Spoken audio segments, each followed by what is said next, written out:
आप देख रहे हैं देश लाइव, देश की आवाज।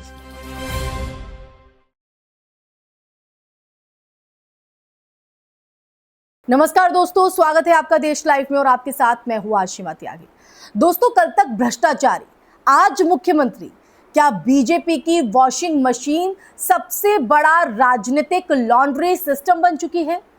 तो ये सवाल क्यों खड़ा हो रहा है, ये सवाल क्यों अहम हो जाता है और क्यों देश लाइव आज आपके बीच ये सवाल लेकर आया है, मैं सब बताऊंगी आपको। हर पहलू पर होगी बात, लेकिन उससे पहले आप लोगों से अपील, इंसाफ की आवाज को बुलंद करने के लिए और सच्ची पत्रकारिता के लिए हमारा यानी देश लाइव का सहयोग करें। साथ ही डिस्क्रिप्शन में दिए गए लिंक को ओपन कर ज्वाइन बटन दबाकर आप हमसे यानी देश लाइव से सीधा जुड़ सकते हैं। दोस्तों, वापस आज की चर्चा पर लौटते हैं। और दोस्तों, राजनीति में बयान बदलना नई बात नहीं है, इससे नकारा नहीं जा सकता है, लेकिन जब कोई नेता खुद अपने शब्दों से बेनकाब हो जाए तब सवाल सिर्फ राजनीति का नहीं रह जाता है, जनता के भरोसे का भी हो जाता है। जिस नेता को कभी प्रधानमंत्री नरेंद्र मोदी ने खुले मंच से भ्रष्टाचार का प्रतीक बताया था, आज वही नेता सत्ता के सबसे बड़े मंच पर सम्मान के साथ खड़ा दिखाई देता है। और यही वजह है कि पश्चिम बंगाल की राजनीति से निकली ये जो तस्वीर है वो पूरे देश में चर्चा का विषय बन चुकी है। एक तरफ पुराना वीडियो है जिसमें मोदी, शुभेंदु अधिकारी पर गंभीर आरोप लगाते हुए दिखाई देते हैं, लेकिन दूसरी तरफ कथित रिश्वत वाला वीडियो सालों से चर्चा में रहा और अब वही शुभेंदु अधिकारी मुख्यमंत्री पद की शपथ लेते दिखाई दे रहे हैं। सवाल यही उठ रहा है कि अगर आरोप इतने गंभीर थे तो क्या वो झूठे थे, और अगर आरोप सही थे तो फिर सत्ता की राजनीति में सब कुछ कैसे माफ हो गया? यही वजह है कि विपक्ष लगातार बीजेपी की वॉशिंग मशीन राजनीति पर हमला करता रहा है और आरोप यह भी लगाया जाता रहा है कि जब तक कोई नेता विपक्ष में रहता है तब तक वो भ्रष्टाचारी, देशद्रोही या घोटालेबाज कहलाता है, लेकिन जैसे ही वो बीजेपी में शामिल हो जाता है अचानक उसकी पूरी छवि बदल जाती है, मानो कोई राजनीतिक डिटर्जेंट मशीन हो जिसमें डालते ही सारे आरोप धुल जाते हैं। ऐसा ही है ना? महाराष्ट्र से लेकर बंगाल तक ऐसे कई उदाहरण, कई एग्जाम्पल गिनाए जाते रहे हैं, जहां कल तक जिन नेताओं पर एजेंसियों की तलवार लटकी रही थी आज वही सत्ता के करीबी बन गए। कैसे?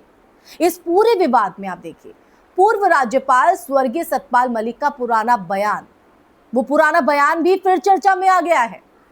उन्होंने सार्वजनिक रूप से कहा था कि प्रधानमंत्री भ्रष्टाचार को लेकर उतने चिंतित नहीं दिखते हैं जितना वो जनता के सामने दावा किया जाता है उनकी तरफ से। मलिक का दावा था कि असली राजनीति सत्ता और कॉरपोरेट गठजोड़ के बीच चलती है, जबकि जनता के सामने नैतिकता और राष्ट्रवाद का जो चेहरा है वो पेश किया जाता है। अब सोशल मीडिया पर लोग उसी बयान को शुभेंदु अधिकारी के राजनीतिक सफर से जोड़कर देख रहे हैं। और देखिए, दिलचस्प बात यह भी है कि बंगाल की राजनीति में हिंदुत्व की जो आक्रामक लाइन है वो अपनाने के बाद शुभेंदु अधिकारी बीजेपी के सबसे बड़े चेहरों में बदल गए हैं। राजनीतिक विश्लेषकों की अगर माने तो वो कहते हैं कि बीजेपी ने बंगाल में अपनी जो वैचारिक लड़ाई को तेज करने के लिए उन्हें फ्रंट लाइन योद्धा की तरह इस्तेमाल किया है। और यही वजह है कि आलोचक ये आरोप लगाते हैं कि भ्रष्टाचार का जो मुद्दा है वो अब नैतिकता से ज्यादा राजनीतिक उपयोगिता का जो हिस्सा है वो बन चुका है। तो देखिए, एक तरफ पश्चिम बंगाल में आपको उथल पुथल नजर आ रही होगी, लेकिन इस पूरी कहानी का सबसे बड़ा सवाल जनता के लिए यानी आपके लिए और हमारे लिए कि क्या चुनावी भाषणों में लगाए गए आरोप सिर्फ वोट लेने का हथियार होते हैं? क्या एजेंसियों की जो कार्रवाई है और भ्रष्टाचार के आरोप राजनीतिक सुविधा के हिसाब से तय होते हैं? और अगर कल का भ्रष्टाचारी आज सत्ता का चेहरा बन सकता है तो फिर जनता किस पर भरोसा करे? तो दोस्तों, लोकतंत्र सिर्फ चुनाव जीतने का नाम नहीं होता है, लोकतंत्र भरोसे पर चलता है।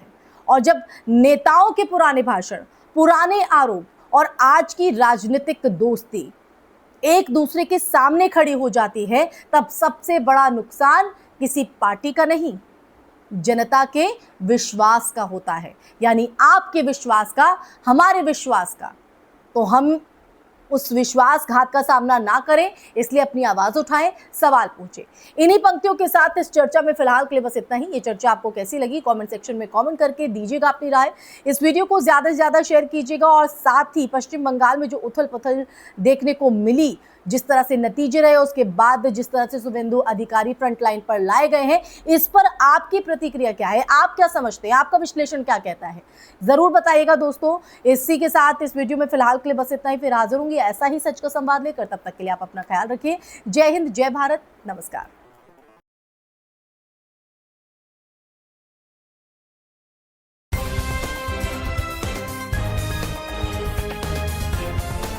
देश और दुनिया की तमाम छोटी और बड़ी खबरों के लिए हमारे चैनल को सब्सक्राइब करना न भूलें और बेल का बटन जरूर दबाएं।